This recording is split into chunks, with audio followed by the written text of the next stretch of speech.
And when they were answered, like especially when I go for this daily mass, I could say that, oh, today I can skip. But when I skip that one day and I don't go, I feel some part of me is missing.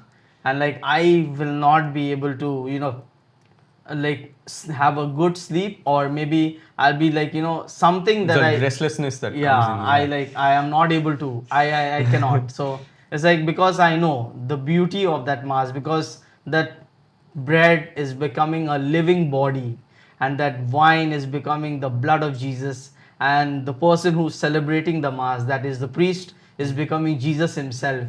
So these are the things. And when the gospel is like, every gospel, I really love gospels, because especially Mark, Luke, uh, John and Matthew. These are the four Gospels. I know there are other New Testaments, but these are the four that really touches me, and I get very indulged reading it, because it speaks on the story about what Jesus did. Jesus did every Exactly. day of his life, and that gospel speaks to us about it. And sometimes those words also lead us to, sometimes it speaks to us when we have trouble in our heart. We don't know how Jesus can speak to us. Maybe it's through the gospel, maybe those one little word, or maybe one sentence.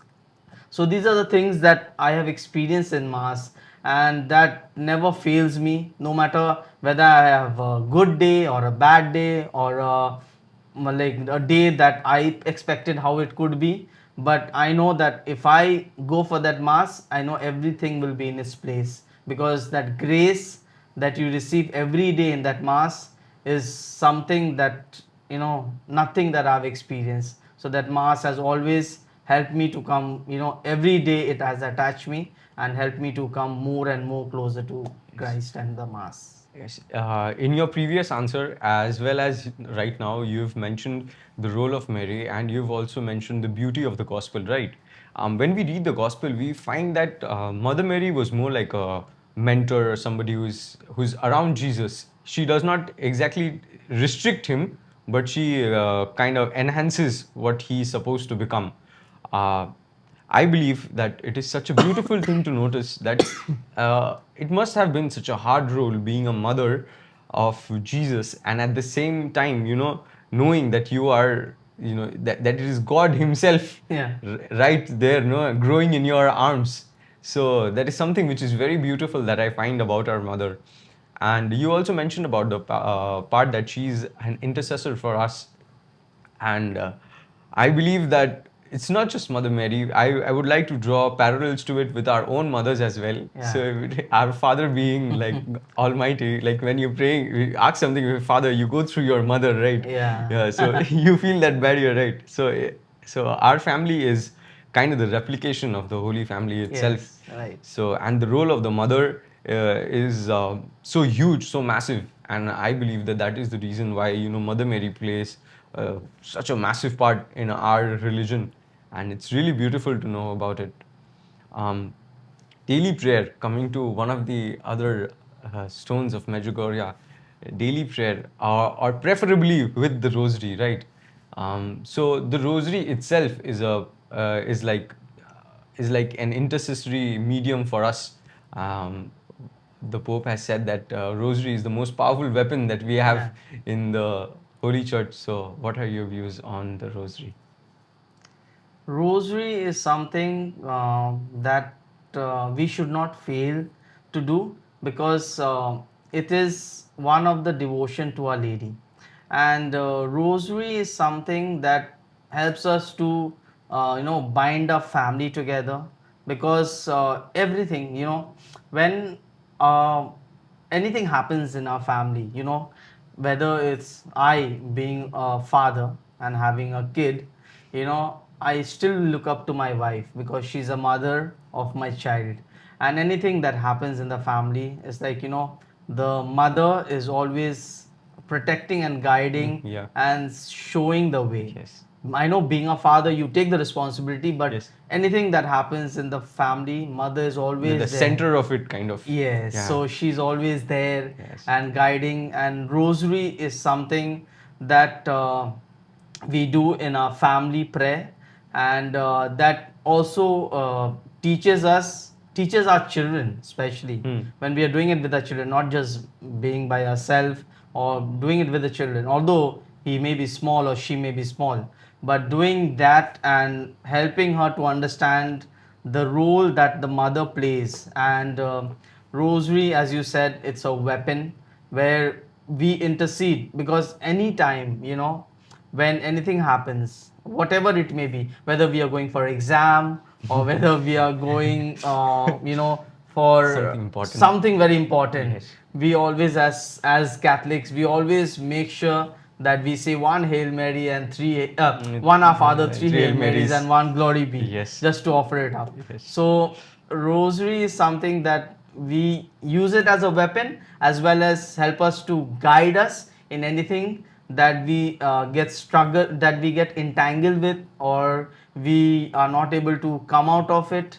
But yeah, rosary is something like a weapon, and as well as helping us to come.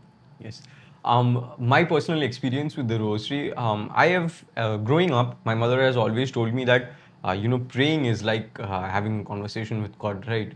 So I must have taken it very literally, but when I pray in my personal time, it is really like a conversation, okay? It's like a long conversation when the lights are off, sitting on my bed, just like talking to him, like it's very reflective, and it's like an ongoing conversation. When I first started integrating recitation of the rosary, what I realized is that praying for yourself is very easy. Yeah. But when you're reciting the rosary, you get the chance. See, let's say you offer a decade or two for your own intentions, you move on to the intention of the other person. And it is built in a way, it is such a beautiful prayer, it is built in a way that it brings together so many intentions, so many prayers. We even get to pray for people we don't even know their intentions, and it's just so beautiful. And I believe that it's a very powerful thing if used correctly, if used in a way that you understand its significance. And yes, intercessory prayers, and that is just something which touched me a lot when I first experienced myself with the rosary. Another practice that we used to have very commonly in our youth premises while recitation of the rosary was that we used to go into the scriptures, right? So there were the mysteries. There were scriptures that are attached along with the mysteries. We used to read the mysteries and the scripture that is along with it. And slowly, we moved on into digging into the scriptures as well. And so, one of the other pillars, if we look into, of the stones of Medjugorje, is reading the scriptures. And reading the scriptures, I initially would like to share my experience. I started reading the Bible as somebody who's a very avid reader. I started reading the Bible as a storybook, right? So Same. so I started reading it as a storybook, and it's just so interesting. You get hooked onto it that way. But as you grow up and you read the same passage again, you get another deeper step into it. You get to understand the background, the significance of what he has said. The more you know about your faith, the greater amount of significance you can draw from the word itself. Yeah. So that is my personal experience with reading the Bible. So reading the Bible never gets old for me, because every time, even if it's the same thing, same parable, let us say, if I'm reading into it again, there is a different train of thought that guides you into that parable or that particular part of the scripture that you're getting into. This is my personal experience. What is yours? As you were sharing about the Bible, I recalled just 2 days ago, while I was in the chapel, I just, I was reading, because the last, that is chapter 27 and 28 of Matthew speaks on, before I go into that, before I as I said, I like those four books of the gospel. Is because it's like a storybook to me also. Because I really love what Jesus did, what he has done, what he's going to do, what are the miracles he did, how people came, followed him. All this happened. But as you said so beautifully, because every time you read, there's a different thought to it, different way you look into it, what are the things. And just 2 days ago, as I was saying, I was reading this Matthew chapter 27 and 28, and it speaks on the crucifixion of our Lord. I've heard that every Good Friday, Yes. every year, okay? I do that when I'm with the crowd.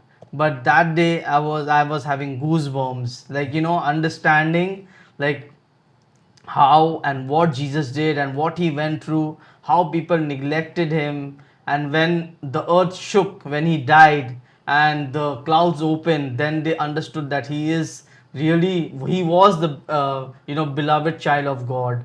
The people didn't understand that. If they would have understand, we would have had a different story, Exactly. a different, we would have been in a different world maybe. So as you said so beautifully, like, those things really move, like, it helps us to understand that we don't do something that would make, nail the cross again, like, again hitting that nail when Yes, we are putting him on the cross again. Yeah. yes, we don't want to do that. When you read that and it reflects in your heart, and we don't want to sin or don't want to do something that our faith doesn't allow us, and Bible is something that helps us to grow so much into that. And since we are talking about crucifixion, you said that if we would have understood the magnitude of what was happening, we probably wouldn't have done it. I beg to differ for a little bit, because I believe it's that particular moment where Jesus gives Mother Mary to the world, right? Yeah. Says that This he is says your this to mother. this is your mother, right? So she becomes our mother as well, and we get to partake it. It's obviously something. At that point of time, when you read it as a kid, you don't really get it, but when you grow up and you get more of consciousness, and when you realize that John stands for all of us, Yes. right? So he's giving his mother to us. And since we were all on the topic of crucifixion, it's one of the times when Jesus really talks, he's dying for our sins, right? And repentance for our sins is also something which is very important. That brings us to another one of the five stones, which is confession, regular confessions. I believe, as per the five stones, it goes monthly confessions, but I personally, my experiments with confession are a little different. I initially am very shy for appearing for confessions. I believe that those who are not regular confession goers, they will probably relate to what I say. But the moment where when I'm sure that I have done something and it is a sin, when you get the point, right? Yes, yes. There's certain white lies and stuff like that. I let those slide. But when you know that, oh, this is something, I've crossed a line here. Yeah. That is the time when I believe, no, let's go for confession. Versus somebody who goes for regular confessions.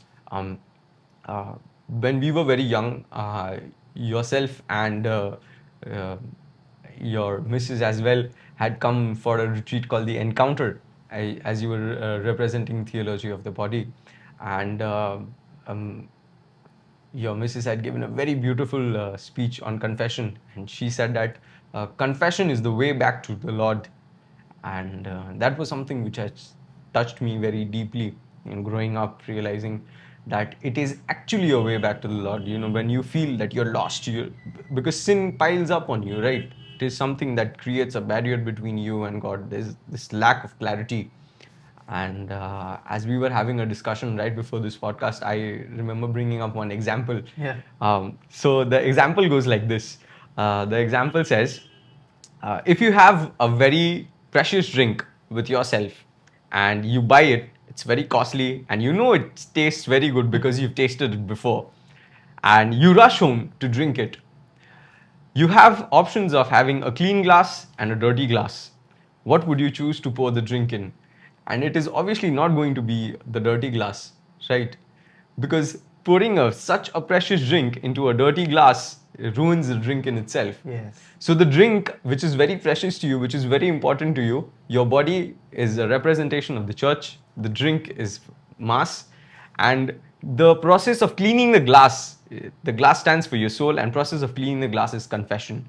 So you would always prefer to properly confess, properly clean your spirit before you let the Lord within yourselves. So that is my ideals of confession, what I have thoughts of confession. One of the first ever confession which I made, it really, it really transcended me into another level of Christianity. To be very honest with you, um, I was a very notorious kid growing up, and the first confession which I made was right before, like we practiced for the Holy Communion, right? Yes, yes. So that is the time when we were having Preparing for confession, and we were given the steps of practicing and stuff like that, and they let us. They told us that this is how you prepare your conscience for confession and the various steps that come into it. Uh, so I took 3 days to prepare my conscience for confession because it was such a long list. Okay, and when I finally came clean, it was a beautiful experience. And my first Holy Communion is one of the most important events in my life, if I'm not mistaken. I was lucky enough to have it with one of my cousins. Two of us, we received it together, and as well as for her and for myself, both of us were crying profusely right after confession, and she went in confession right after me, and she had her confession and came out, and I was still crying. And then she hugged me, she consoled me, she's like, it's okay, you have to do the penance. So it was a really beautiful experience that I have with confession. um, so I would like to ask you, um, there are people who often shy away from confession. Yes. Yes. And they feel that they get judged by the priest, or maybe they just feel that why should I go into it? As somebody who is currently listening to us and who is having this particular thought in their head, what is the message you would like to give them? See, confession, it's not an easy thing. Yes. You had experienced in the first Holy Communion, Uh-huh. but I experienced in 2012 Hmm. my first proper confession. Acha. Because I also thought, like, Uh. as maybe you all are thinking that maybe I have done so many things, I cannot open up to anyone, whether it's a priest or maybe. But I would just like to let you all know that when you go for confession, don't take that priest as a normal person, because behind that is Jesus himself. present. Yes, he's a representative of Because Jesus. and that person we can encounter in confession. And when we go, and it's not easy. Confession can never be an easy task to do. It's not a task, but it's like a sacrament, but it's not something easy. Yes. Because sometimes some people have done so much that they are not able to come out, or they are not able to get back to the church, or even to receive communion. There are so many people that I see that come for mass, but they're not able to receive communion. Why? Because they are not in the state of uh, a soul that can receive Jesus. And that is good, it's not bad. But when you attend, imagine you go to a wedding and you don't eat anything and you come out of it.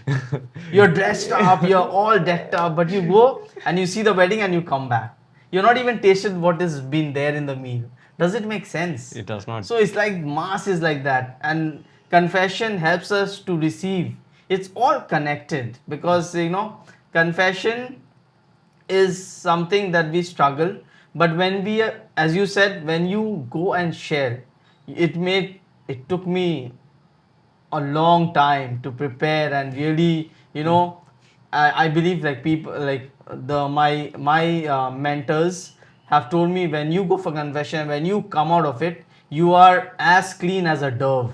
That's Doves. true. Exactly. So, like, when you leave those, all that things that you have done in that confession with the priest, and don't you don't have to judge what the priest, or maybe you don't have to. Sometimes we come to, like, maybe I went for confession and I said that, oh, this priest has spoken about me. Okay. But does it really matter? It's not. Because Jesus has forgiven us so many times. And even, like, if I tell you something, is your character judged in that? You have to prove it yourself, and you prove it to Jesus, and you prove it to yourself. Exactly. You don't prove it to people around you. Exactly. So, like, you don't have to know what other people are saying. You just go for confession, you clean your soul, and you come out of. And the grace and amount of joy that you feel. Yes. That is the difference, right? That cannot be compared to anything else. You will not be able, nothing can fulfill that joy that is there. And definitely confession is not an easy task, especially when you have gone through a lot.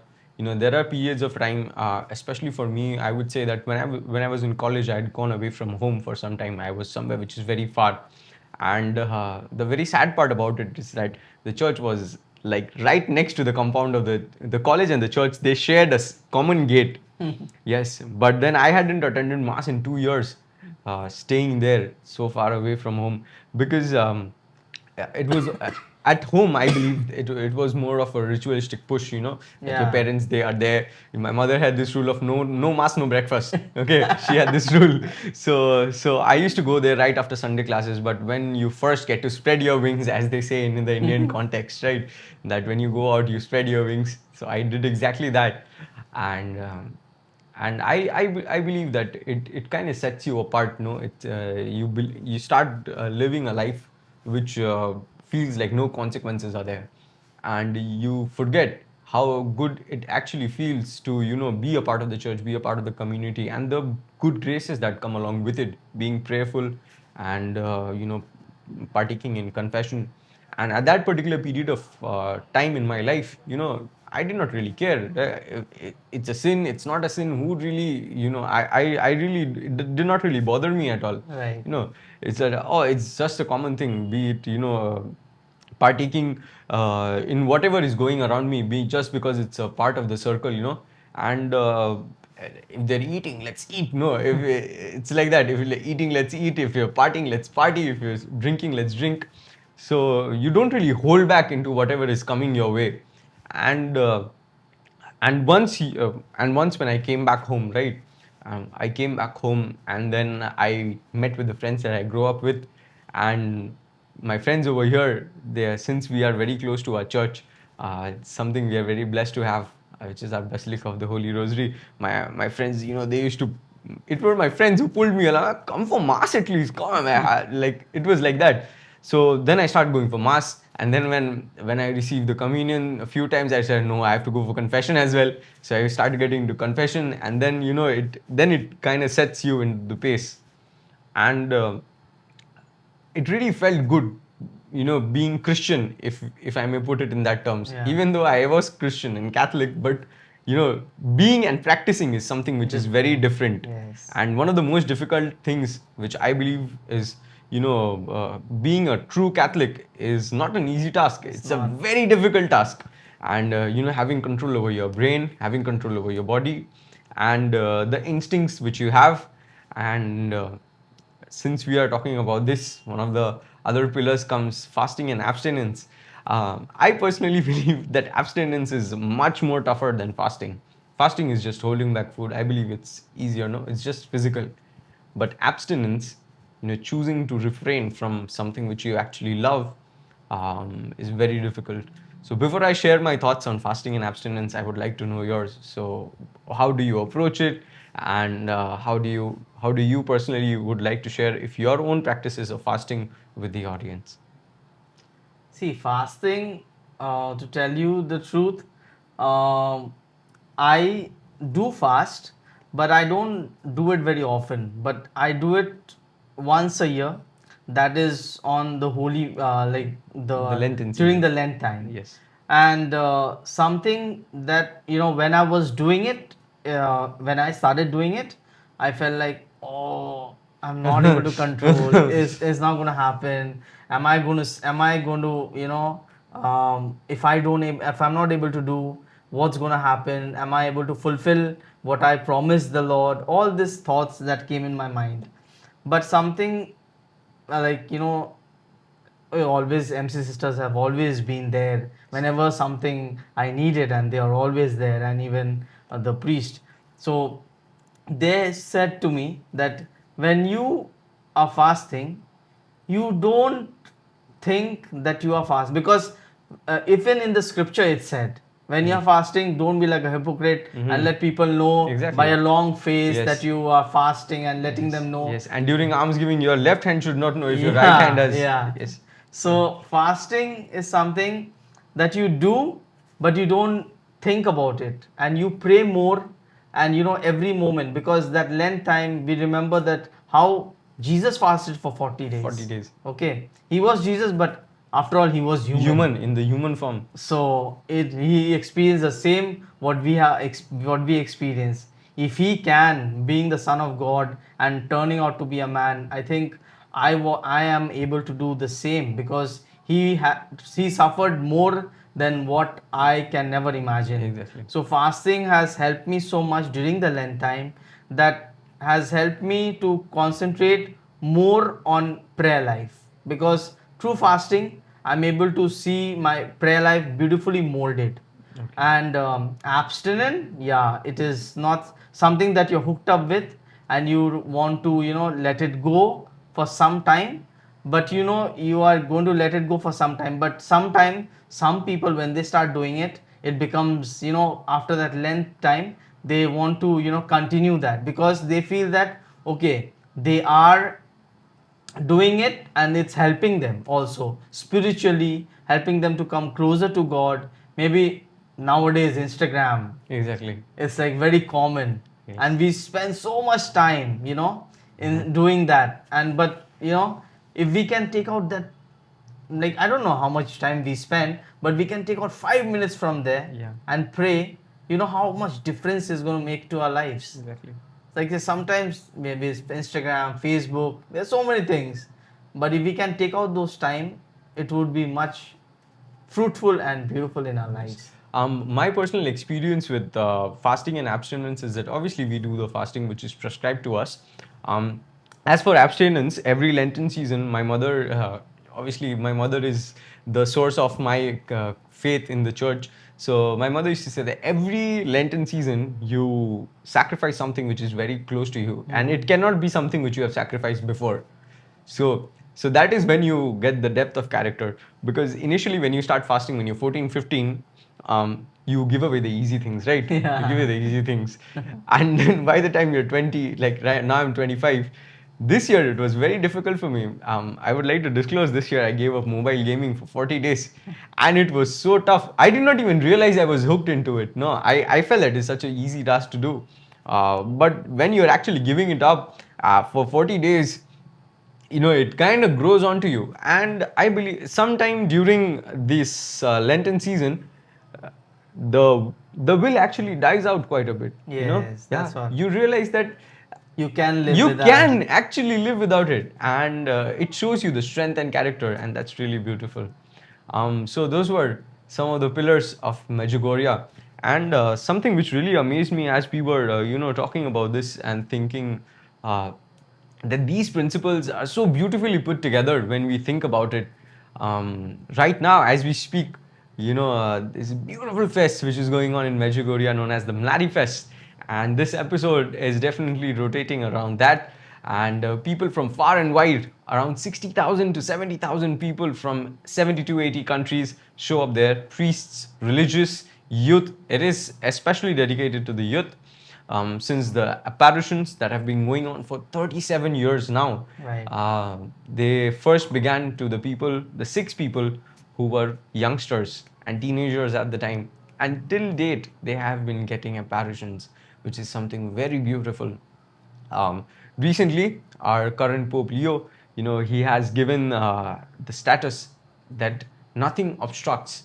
So it translates to nubi obstate, which really means that if you wish to make a pilgrimage to this place, beautiful place of Medjugorje, there is nothing that should obstruct you. There is no law in the church that should stop you from going and visiting the place out of devotion. So without much further ado, let's go and check out what is actually going on in Medjugorje. We would now have interviews that have come to us from our very own brothers from Maria Vision Medjugorje. So we would like to see the first video.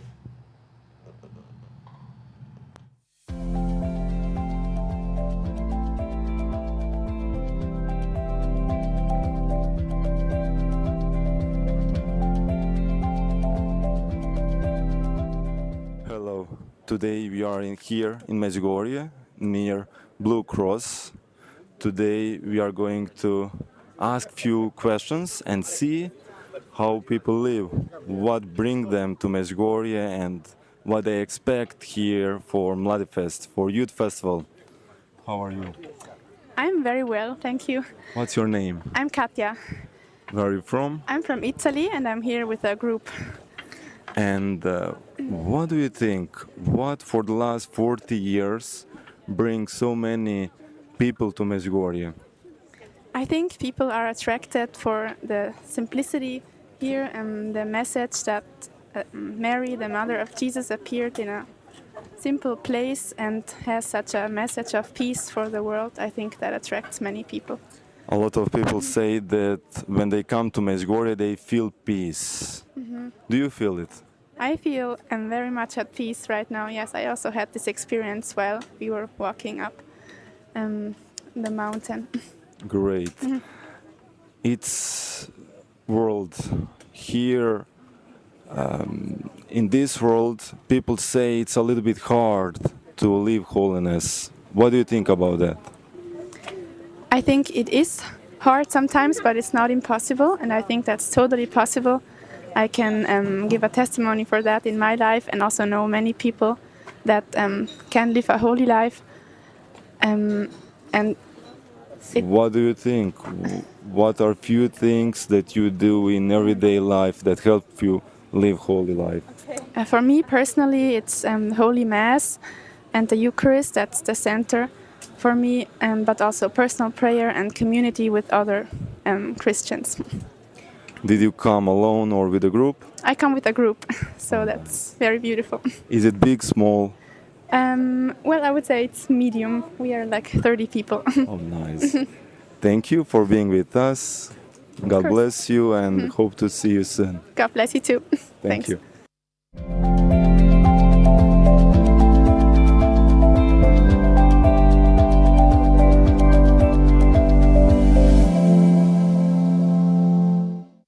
That was such a beautiful interview, right? Yes. Yes. Something which I would really like is that she came with 30 people, right? Yes. I have attended, such at youth events, and once we are out with the group, obviously we are friends, but we don't exactly live with them, right? Right. When we make certain trips along with them, it really bonds us together. I like to call it brothers in faith, if you understand what I mean. So, what is your opinion of whatever you just saw? I would just, something that she said, she was asked, is it easy to live a holy life? Yes. And she said, it can be hard, but it's not impossible. And it's very true. Well said, yes. Yes, it's very well said by her. And it is just coming back to this, when she said that it is not easy. There's something, I don't know, like if people know, but there was a vandalization that took place and in Medjugorje, and where the statue of Our Lady was sprayed with black, and there were place of worship that was burned. All these things happened, but people, if I don't know, if I don't know how, but it's so beautiful. I just read it and I saw it, that people literally, the pilgrims, they came and they started washing, Yeah, they and started washing cleaning and the cleaning. That's so statues for beautiful. this festival. That's so nice. And That is so nice. even the place that was burned, Yes. it didn't stop them from praying. Praying. They could have said, oh, why this was done. They could have raised question, they could have made a rally. Yes. All these things could have been done. They could have a controversy thing, but nothing happened like that. But people came on knees and they started praying. They started, cleaning. The local people started, getting the place ready for this festival, because in 1981 the lady appeared to those 6 children, and till date she keeps on delivering this message. And this, like, the youth it can be so easy to get carried away by this worldly nature that we have. Yes. Where how people are moving in to a different conception of the world. Yes, of and rebellion, revolt, hate, and Yes, so much right. anger within themselves. My takeaway from that is that they chose to they chose to stick to their faith nevertheless. Yes. It doesn't really matter. Oh, so what if they have done it? We are going to do what we are here for, which is share our devotion and love for the Mother Mary, right? And that is what exactly they have done. They also, I was reading. Yes. They even prayed for the people who vandalized. For the change change of of their hearts. So beautiful. It's so like it's just amazing. Exactly. Imagine if we could be there and Exactly. how much we could experience. And going with the youth, as you Yes. said, going with the youth there. When you go for something like this, Yes. you go with your friends. Yes. It's beautiful. But if you want to, experience the grace of our Lord, you just need to be by yourself. That's true. I have That's been very for the true. World Youth Day. Yes. Exactly. So I know how beautiful it is and Yes. how, what is the grace that you receive. It's so many lakhs and thousands of people that are there. In midst of that, if you want to receive grace, you just need to be by yourself and just pray. People are not scared. Youth are not afraid to kneel and raise their hands. Yes. They are not, They are because not. they know that they are fully giving themselves To to the- the Lord, to the Lord. and He is going to bless them in some way or the other, where they are going to take away something from there. And that's why people are going there and experiencing this grace of our Lady. Yes. We would like to see more of such views that people are sharing with us. So, without much further ado, let's go for the next video. Let us see what it has in store for us.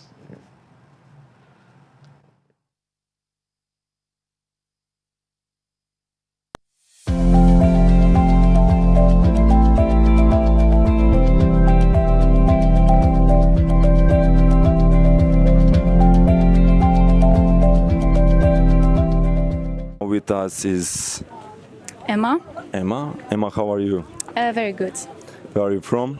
I'm actually from Medjugorje, Oh, but we live in Germany and we come here every summer. great, great. So you come often to Mladifest Youth Festival? Yes, I do. Did you come with your family or group? I came with my family. Yes. So the Mary appears here in Medjugorje for the last 40 years. Yes.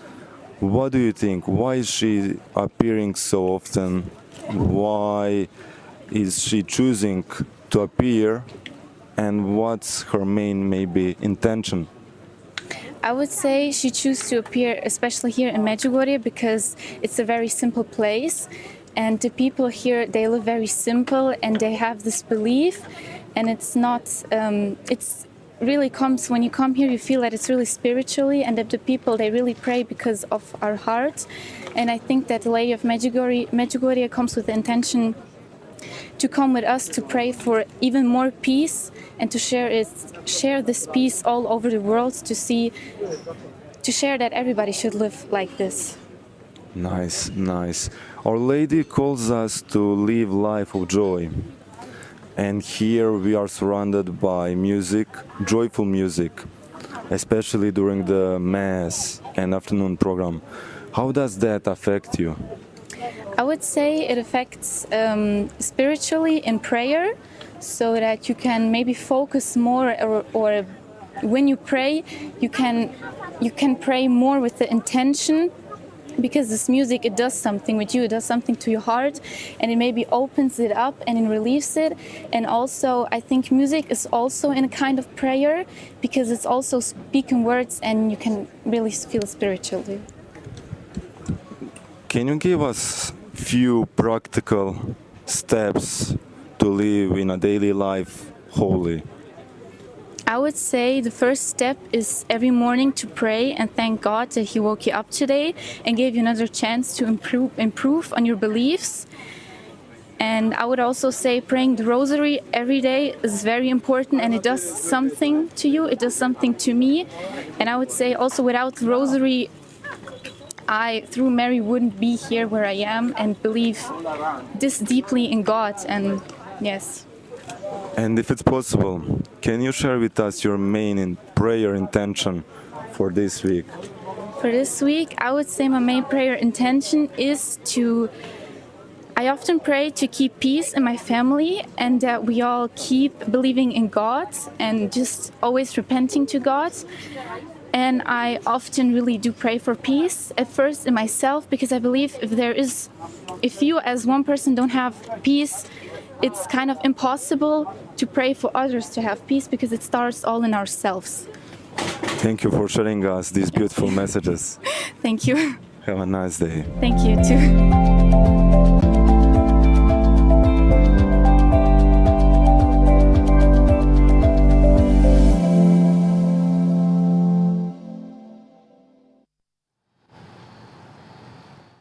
That also what I would take from that is that Mother Mary is still appearing there and sharing her message, and the message that she shares more powerfully and continue to share is peace, because we see what's happening in the world, what are the things that are happening, and she's always where even from St. John Paul, he's also been praying for peace. Until date, Mother Mary is still appearing and asking for peace.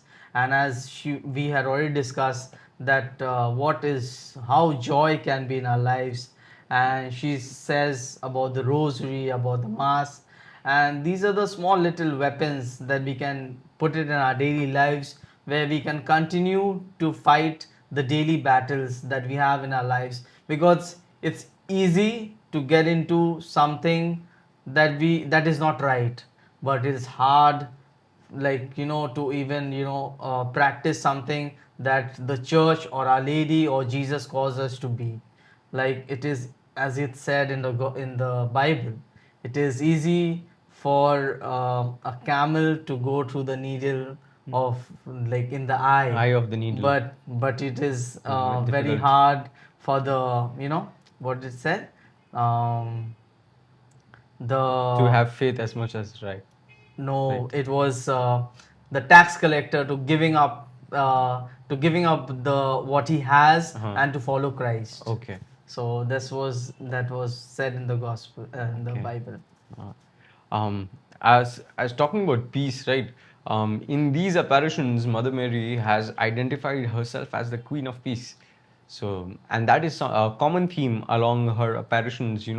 Be it the apparitions of Guadalupe, be it the apparitions of our very own country, which is in Velankani. Peace is a very common factor, and I believe that our religion is a religion of peace and love, and we try to proclaim peace as much as possible. And it's very easy to get targeted as well, because you're Minority. Yes, because you're a minority and you're peaceful, and revolting and stuff is not really our thing. But I believe that if you look at it in the right way, peace is a very powerful weapon as well. You choosing to hold peace within yourself, Yeah. when there is so much anger and hate that comes your way. If you're peaceful, that is not. If you're really peaceful, really deep-rooted peaceful, there is nothing from the outside that can really affect your inner peace, and that is something which is really nice, and some message we could take away from that interview. Even what you said very rightly, it's like easy to hold, and even like it's like a small example, like there is maybe a dirt or a cow dung that is there, and you throw a stone on that to retaliate, or it comes back to you. So you achieve nothing. Yes. But if you just let it go and you pass by, nothing happens to you. Yes. So these are small little examples that we use in our lives to hold on to that peace message that Our Lady has for us. Yes. And I am really liking the videos that have come to us all the way from Medjugorje. And when we look at them, they are people of our age, right? And it's really beautiful to see their experience. And should we go into more of them? Yes, sure, Okay, we so let us have another one of the videos that we'd like to see.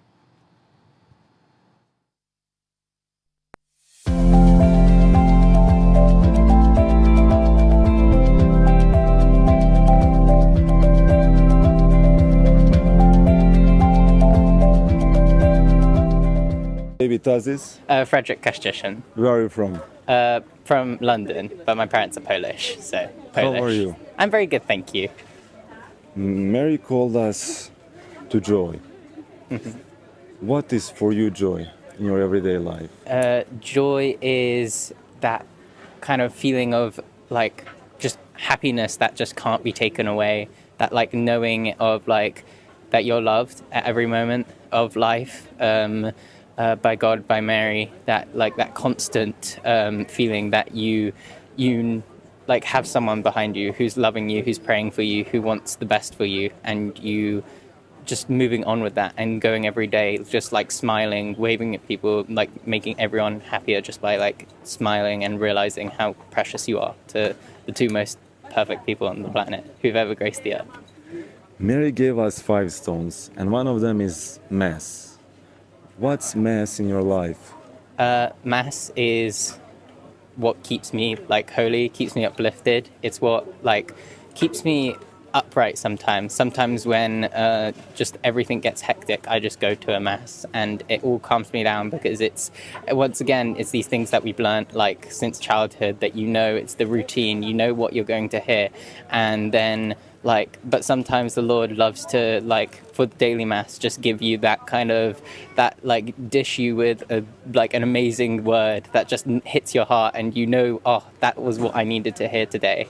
And just like being able to hear the Lord in his word and then being able to act upon it and take part in the Eucharist, the most important part of it all, and just being able to see like, oh, I am a part of something. There's so many people like who also are here, and like I know that I am loved, and I know that I can carry on just like step by step, one by one.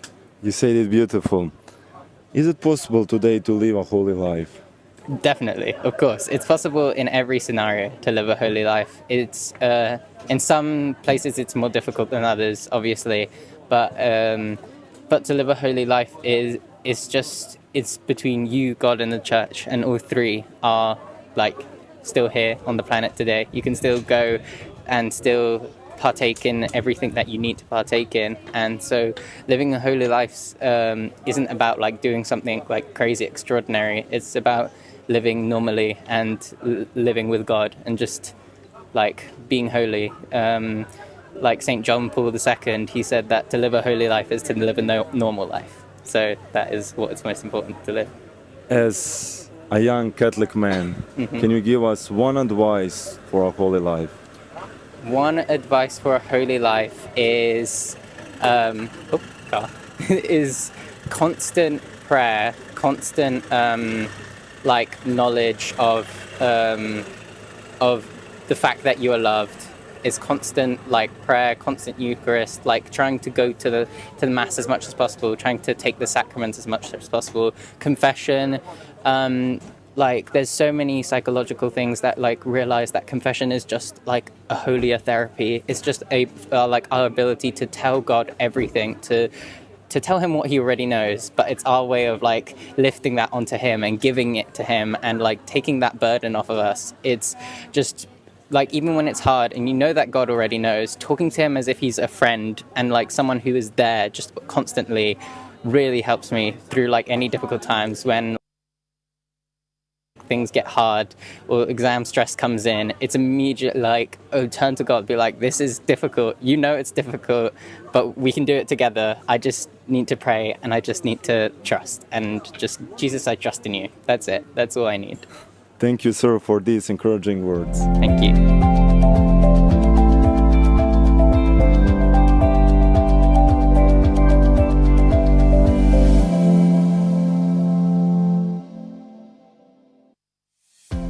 Before we move into what we've really seen, I would like to ask you the similar question that was asked there. What do you feel is the one thing that you would need, that one thing that you would need to lead a holy life? It was answered there, but I would say it again, because holy life, sometimes people think that, oh, we need, as he said, we don't have to do extraordinary things or move out of the way or be different or try to show that you're different. It's not that. It's just respecting or obeying what Jesus has given us in commandments and putting it in our daily life, and like just living a normal life. As he said, John Paul II said, living a holy life doesn't mean extraordinary, but just living a normal life.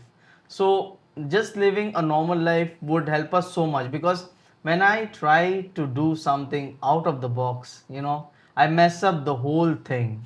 And I wouldn't like to do that. I would just like to live a normal life, and what is wrong is in my conscience. I know it. I am It is between you and God. Yes, and I'm old enough to understand what is wrong and what is right. It's different when you're a child, but you're not. But we are not child anymore. We know what is right and what we are going to do and what are the consequences. And if we believe in that, and if we truly trust and give our lives, and give our lives as in not sacrificing, but give our lives to understanding our God's plan, and will be so much easy to live this beautiful life that God has for us, and we will truly receive the grace and road to heaven. That's very well said. For me, living a holy life, like you mentioned, it's nothing which is out of the ordinary. I believe that one tool which would definitely help the people in leading a holy life is not being afraid to say no. Because knowing what you are made of, knowing what the church expects of us, their temptation takes different forms in order to approach you. It might be your very best friend. It can be anybody. It could be even you alone with your own actions. So the ability to say no, this is something which I will not let into. I believe that is one of the easiest way, let us call it, even though it's the hardest way to do it. But that's one of the basics of what I believe is leading to a holy life. Because saying no to yourself when you're doing wrong, saying no to others when they are doing wrong, helping others from not doing wrong. So yeah. Sometimes it's difficult when you are with your friend circle, and you would like to tell them something. Yes. But I think the right way to approach is not telling them what to do, but doing it by example. By and example, doing it by yourself. exactly. They would understand, They would understand. that my friend is not liking this, and maybe it's not good to have this around him or to do things around him, and that that's why more than words, actions speak louder. Yes, that speaks volumes about you as well. So yes. So these interviews are really having some message behind them, and one of the messages that I believe the host of the interviews he's trying to hint at is that joy, right? And joy and happiness are two different things. This is I've taken it away from the recent retreat which we attended in Emmaus. Father Sam very beautifully said that happiness comes from temporary things. Happiness, it comes from pleasure. You take pleasure in doing something and you gain happiness out of it. You don't get joy. Joy is something which is eternal. Joy comes from the Lord, and living the way He wants us to live our life is how you gain joy. So that is my take on joy. What is yours? my take on joy is that it's not easy, because sometimes, as he was saying, he said it very beautifully. And when you are joyful, it's not easy to be joyful when you have problems, difficulties, and you are burdened with tension, or so many things are happening. But having that smile, and people know that you have a problem, but still you are smiling, that gives them that will or that power to overcome those problems. Inspires them as well. Yes, surely, and it helps them to understand, oh, if he can, why can't I? And it's not easy. It's not like, it's not easy to be joyful in the house, especially when you have your siblings, or when you are married. It's not going to be an easy, Life, walk. yes. But I'm sure, like, if you have peace in your heart and joy at your face, I think everything you're going to cross it just like that, with nothing stopping you. Yes. Shall we go to the next video? Yeah, sure. Yes. So without much delay, let us go to the next video and see what Medjugorje has in store for us.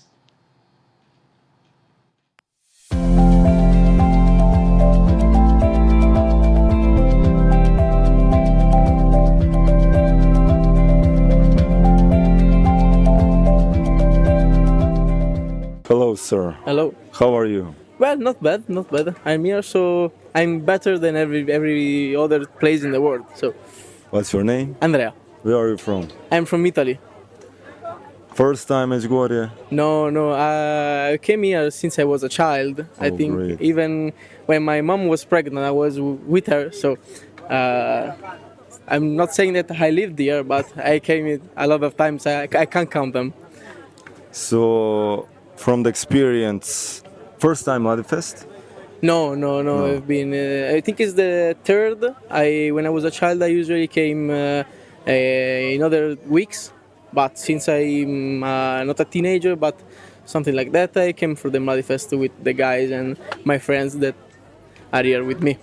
As someone that was many times at Mladifest Youth Festival, can you give few advices to the people that are coming first time? Well, for the first time, the advice I gave is to follow the church, what they are doing. Don't do anything else. Follow everything they are doing in the morning, with the rosary, on the later, and with the mass.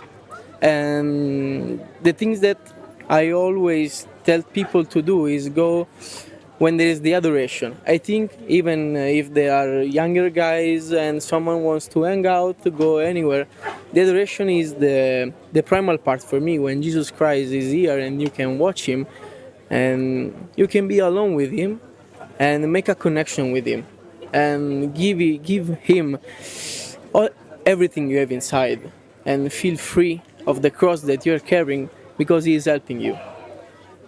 What is bringing your family so many times to Medjugorje? Well, my grandmother organizes the trip from Sicily. So when the Gospa not asked her, but he felt the motion to start caring about the people who wanted to come in Medjugorje, and she actually started even without taking money. So she does it just to bring people here and show them how Our Lady loves us, everyone. So that's why we came here so often, and I think I'm lucky, my family is very lucky to do it, and I hope everyone can enjoy it for here or some later on. I think everyone has to come here, feel the peace that is here, and stay with God, with Jesus, with Our Lady, and make them help them to go through everything they're passing in that moment of their lives. And can you share with us one message that touched you from the lady? I think the one that touched me, but because it's the one I always remember and I try to live in my life, I think it's the shortest one Our Lady gave us. Is mir, mir, mir, mir again, and I always think about it when I'm in troubles, not in troubles physically, but when I have things to do that I don't know how to do it, and then it's someone, I need God with me. So I think of her. I think that she loves us, and she wants us to live in peace, and stay with us every day of our lives. Thank you for sharing with us your story and the story of the family. Thank you too.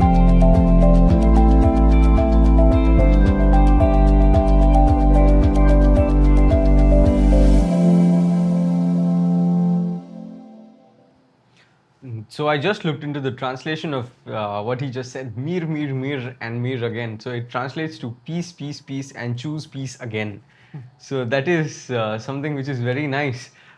Peace is a very common theme that comes our way. He also said that he does not remember how many times he has been here. So what are your opinions on? Yes, because he shared when his mother was pregnant, in that condition, still she came to Medjugorje.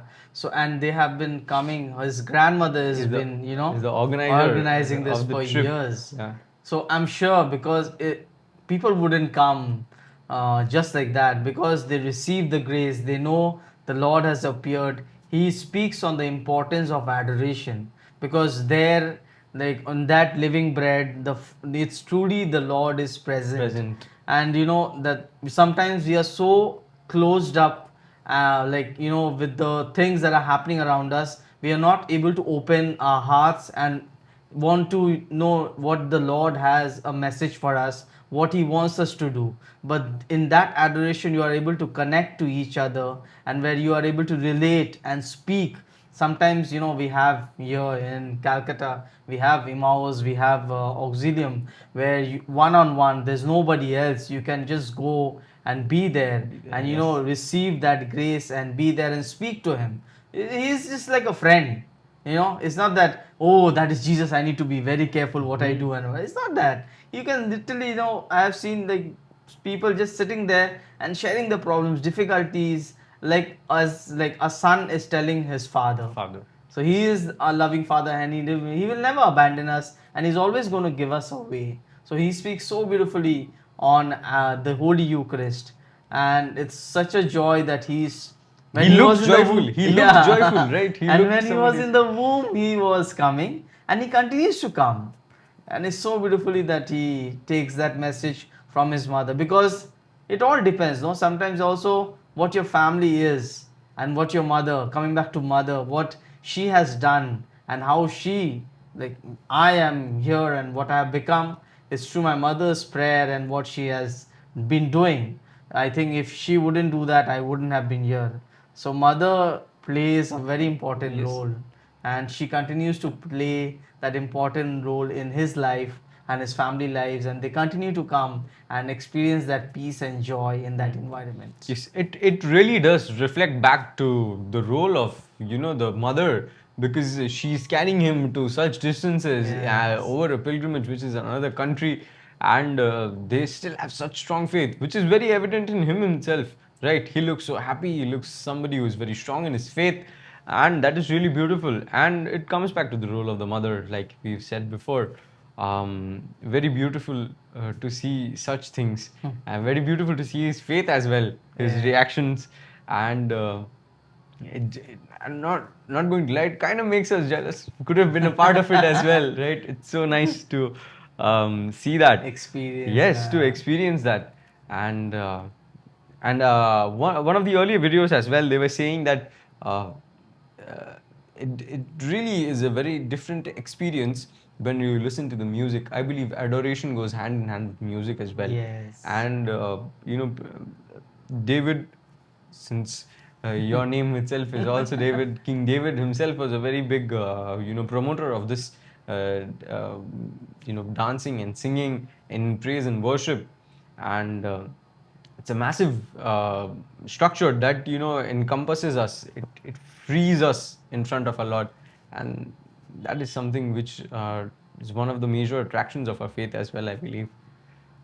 Sometimes I also believe those gospel musics, Yes. you know, opens our heart, gives us the joy and peace, although we are, you know, dumped with so many things in our lives, in our heads, and what is happening around. But those gospel music, you know, releases us and, you know, helps us to compose ourselves and realize and believe that there is Christ, and He's going to take care of our burden. We should not be worried. We should not be worried. Yeah.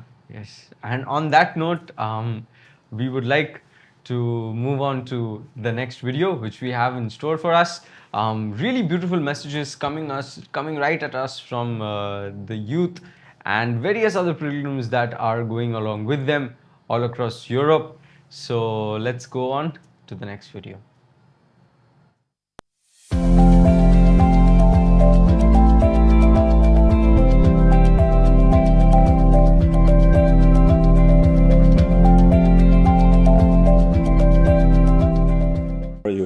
I'm all okay, thanks.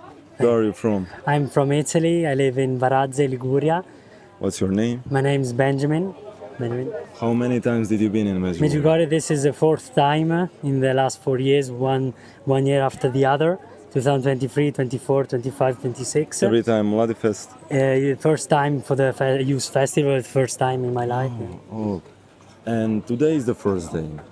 Yeah, Mary first gave time. us 5 stones, one of them is Mass. Mass, yeah. What is Mass for you? Mass has become for my life a meeting with Jesus, So every day before working, I try to go to mass every day. If not, I go in the evening after work. And for me, it's a very important moment because I can have this relationship and I can let Jesus come inside me. Mary called us to be joyful. Yeah, definitely. How to live a joyful life? Joyful. I think it's a long journey in our life. It doesn't come like this in a 1 second, but you need to live your life next to Jesus. And for me, like Comunità Cenacolo community has been joy for me because I met Jesus thanks to Mother Elvira. So let's pray for her now in heaven the last 3 years. So she will help us, everyone. So for me, joy is Jesus. Thank you. Thank you very much. God bless you all.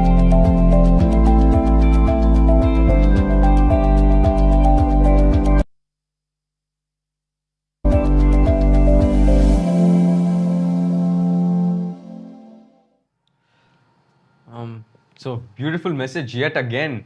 So I believe that if something is really beautiful and it comes your way, once you've experienced it, you get hooked onto it. You want to experience it again and again and again, and that's probably one of the reasons why so many people, teaming up. As the numbers say, 60 to 70,000 people from 70 plus to 80 countries coming all the way. It really shows into the faith of the people as well. You've been to one event of such magnitude, which is World Youth Day. I believe that you will be able to draw parallels to what these people are feeling, to what you have felt. Would you like to share a little bit of what you experienced and what the experience was like with us? When I was heading for the World Youth Day, to tell you the truth, I was just going there to enjoy the environment and everything. And it was something that I have never experienced. And I think that spark of faith and really believing what Christ is all about came from the World Youth Day. This is back in 2008. I'm talking about, that was in Sydney, in Australia, which was my first World Youth Day. And something that really sparked, seeing. So because when I see here, it's everywhere, not just here, but seeing, hanging out with friends, being young and living our lives, enjoying ourselves, doing what we want. And there is like sometimes we have focus, but sometimes we also move away from it and try to do what we want. But when I went there and I saw that, that amount of faith, and so young people that are having faith and believing and really rejoicing, not worried about anyone around or anything, but with that, people crying there, receiving that grace, enjoying themselves. It was something of a magnitude that I would never see anywhere, because it was very beautiful in such a, imagine there are so many people that are there, but still you receive that grace in between them, and knowing that Jesus is truly present in your heart, and crying it out loud and kneeling down and understanding that what it is all about. And that is something that helped me so much, to channel my faith. And I said that, oh, if these people can receive that grace, why can't I? And those were small little sparks that happened.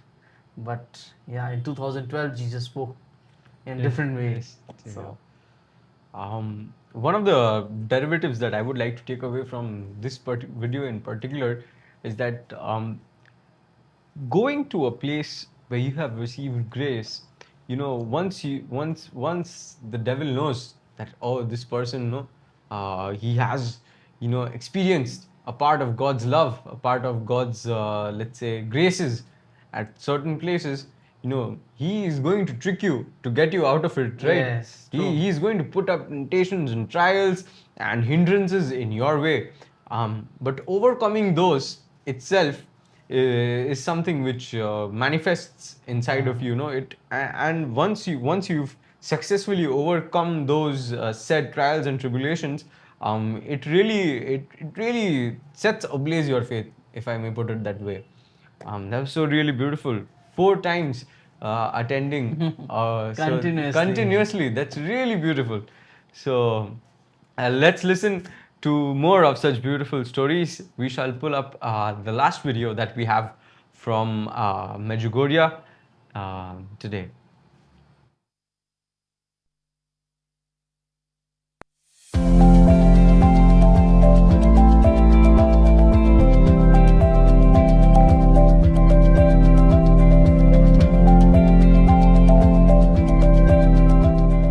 Baby Tazis, Jimena, where are you from?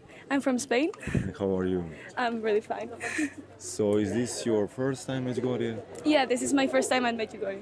How did you learn about Medjugorje? Well, some of my cousins told me about it and about the youth festival that is this year. So I thought, why not come? What do you think? Why is Mary appearing in Medjugorje for so long? Well, I think that as she says in her messages, it's a calling for peace and also like a calling for unity here with all of the Christians. And also like she always points Jesus, not herself. So even though it might sound like super mystical, super incredible, the fact that she's appearing here, it's also like a calling for us to, well, to turn to Jesus. Can you give us few practical examples how to live a holy life in today's world?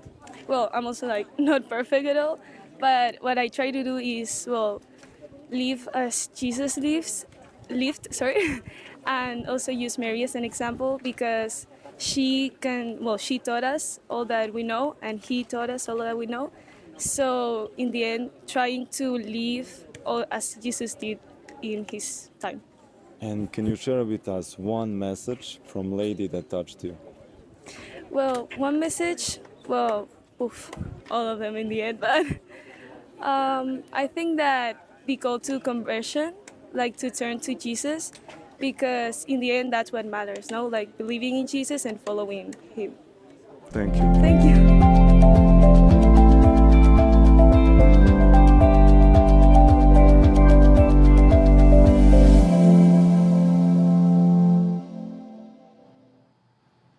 In that video, she said it in the end so beautifully, that we are all, why mother is appearing continuously.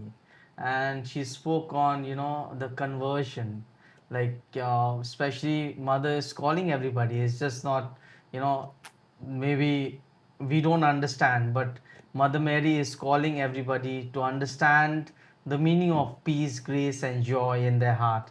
And she came first time in that place, hearing her friends, and it helps us because in that way we are also able to, when we receive something beautiful, we would like to share, and that's what her friends did. And she's there, and I'm sure she will continue that for a long time because she will receive that grace and the environment that she is in. So it's very beautiful to hear out. What I took away from her video personally would be that she said that Mary leads us to Jesus, no? Yes. So at the entire time, being human, being so pure that you're chosen by God Himself, that He has chosen you as the vessel to come amongst humans, amongst the creation that He considers most precious, and even though she is playing such a massive role for us, she still doesn't take a step back from reminding us that it is Him who is the God. It is Him who is the salvation. She's one of us. She's one of a human. She's one of the humans who has been elevated to such status. But nevertheless, she's the one who leads us to Him. Yes. She's a pathway for us. She's a vessel for us. She's an intercessory for us, and that is something that we realize when we look deeply into our mother.